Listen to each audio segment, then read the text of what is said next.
Friends, तो स्वागत है आपका डॉक्टर शुभांगी फिजियो रिहैब में। तो आज हम बात करेंगे नी ऑस्टियोआर्थराइटिस के बारे में और साथ ही जानेंगे उससे रिलेटेड 5 बेस्ट एक्सरसाइजेस के बारे में। जान लेते हैं नी ऑस्टियोआर्थराइटिस होता क्या है। तो नी ऑस्टियोआर्थराइटिस में हमारा जो कार्टिलेज है उसका डीजनरेशन होना शुरू हो जाता है। ये एक एज होती है, 50 साल के बाद ये होना शुरू होता है, बट मोस्टली आजकल देखा जा रहा है कि 30-40 में भी ये देखने को मिल रहा है। तो ये एज रिलेटेड ना होते हुए वेयर एंड टियर इंजरी होती जा रही है, जिसमें कि पेशेंट क्या करता है, बहुत ज्यादा रनिंग कर रहा होता है या बहुत ज्यादा जंपिंग कर रहा हो, ओवर यूज ऑफ मसल कर लेता है। इसकी वजह से भी नी पेन होने लग जाता है, जिसमें पेशेंट को उठ के बैठने में दिक्कत होती है या चलने में ज्यादा पेशेंट चलता है उसमें उसको बहुत ज्यादा पेन आना शुरू हो जाता है, या जैसे जैसे वो एक्टिविटीज अपनी बढ़ाता है वैसे वैसे उसको पेन शुरू हो जाता है। तो जो हमारा वियर और टियर इंजरी है वो सेकेंडरी ओए में आता है, और जो हमारा डीजनरेशन ऑफ कार्टिलेज है वो हमारा प्राइमरी ओए में आता है।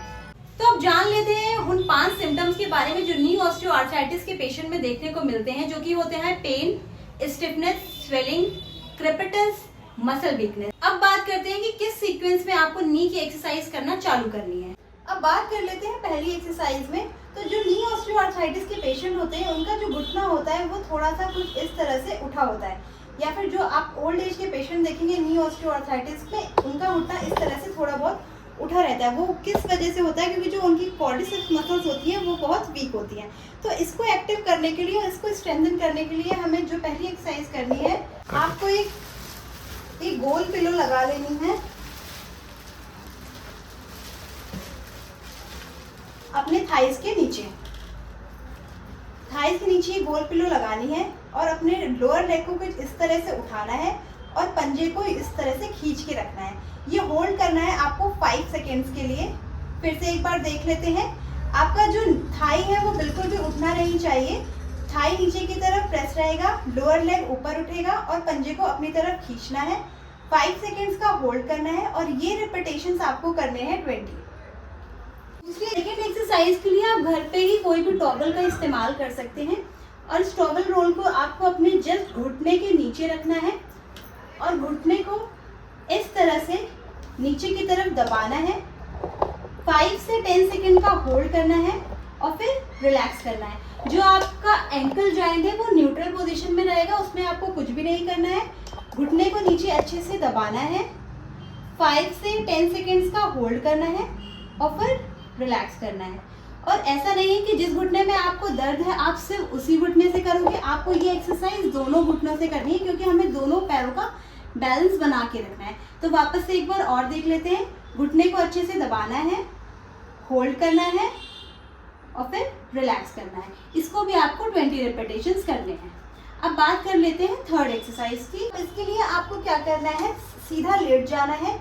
अब कई बार क्या होता है, हमारा नी पेन कभी कभी हमारी जो हिप की बाहर वाली मसल्स होती हैं, जो कि एब्डक्टर्स होती हैं, उनके वीक होने की वजह से भी हमें नी पेन आता है। तो उसके लिए आपको क्या एक्सरसाइज करनी है, पैर को सीधा रखना है और दूसरे वाले पैर को इस तरह से मोड़ लेना है, ताकि हमारा जो पेल्विस है उसमें स्ट्रेस ना आए। अब ये हमारा घुटना भी सीधा रहेगा, हमारा पूरा पैर भी सीधा रहेगा। इस पैर को हमें कुछ इस तरह से बाहर और अंदर लेकर आना है। इसमें आपको कोई भी होल्ड नहीं करना है। पैर को थोड़ा सा ऊपर उठाएंगे, बाहर, अंदर। इसका रिपीटेशंस आप अपने अकॉर्डिंग सेट कर सकते हो, 10 बार 20 बार, जितना भी आपसे आराम से हो सके इसको आपको करना है। कोई भी होल्ड नहीं करना है। अब अगर बात कर ले उसकी एक एडवांस एक्सरसाइज की, तो उसके लिए आपको एक थेराबैंड का यूज़ करना है। थेराबैंड नहीं है तो आप 1 kg वेट भी यूज़ कर सकते हैं। और जिस भी पैर में दिक्कत है आपको इस तरह से उस पैर को बाहर ले जाना है। इससे क्या होगा, पैर को रेजिस्टेंस मिलेगा और आपकी हिप एब्डक्टास अच्छे से स्ट्रेंथन हो जाएंगी। इसको भी आप 10 रिपीटेशंस कर सकते हैं और कोई होल्ड नहीं करना है। तो अब जान लेते हैं अपनी फोर्थ एक्सरसाइज।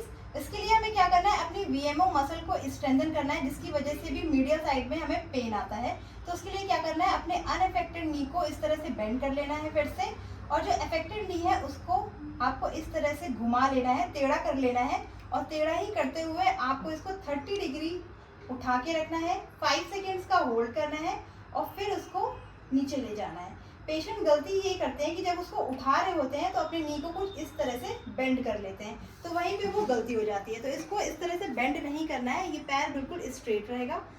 दूसरी चीज आपको क्या याद रखनी है कि पैर को आपको टेढ़ा करके ही ऊपर उठाना है, ना कि ऊपर उठाने के बाद टेढ़ा करना है। तो आप ध्यान रखिएगा, पहले पैर को इस तरह से टेढ़ा करना है, उसके बाद ऊपर उठाना है, 5 सेकेंड्स का होल्ड करना है और फिर पैर को वापस ले आना है। इसको आपसे 10 से 20 रिपीटेशन आप इसको कर सकते हैं। ध्यान लेते हैं अब अपनी 5th एक्सरसाइज, जिसमें आपको करनी है स्ट्रेचिंग। होता क्या है, हमारी काफ मसल्स जब टाइट होती है तो उसके अपोजिट जो नी होती है उसमें ज़्यादा लोड पड़ने लगता है। तो हमको करनी है काफ और हैम्स की कंबाइंड स्ट्रेचिंग। उसके लिए आपको क्या करना है, अपने हिप को 90 डिग्री बेंड कर लेना है और लोअर लेग को जितना भी पेशेंट उठा पाएगा, जितना अच्छा उठा सकता है, जितनी डिग्री तक उठा सकता है बहुत बढ़िया है। नहीं तो अगर वो कम उठा पाता है, अगर इतना उठा पाता है तो इतना ठीक है, तो उसको बोलना है। इसके बाद इसको पंजे को अपनी तरफ खींचना है। तो पहले हमारी हैमस्ट्रिंग स्ट्रेच हो जाएगी और जैसे ही आप पंजा नीचे करोगे आपकी काफ अच्छे से स्ट्रेच हो जाएगी। तो आप जितना ऊपर अपने लोअर लेग को उठा सकते हो उठाना है, पंजे को नीचे खींचना है, होल्ड करना है और फिर रिलैक्स करना है। जब आप रिलैक्स करोगे तो पूरा पैर नीचे नहीं ले जाना है, आपको बस इस तरह से रिलैक्स करना है। वापस से फिर जितना भी पैर उठता है उसको उठाना है और पंजे को अपनी तरफ खींच के रखना है, होल्ड करना है 5 सेकेंड्स के लिए और फिर रिलैक्स करना है। इसको भी आप 10 रिपीटेशंस कर सकते हैं। तो अगर आपको ये वीडियो इन्फॉर्मेटिव लगी है तो हमारे वीडियो को लाइक करें और चैनल को सब्सक्राइब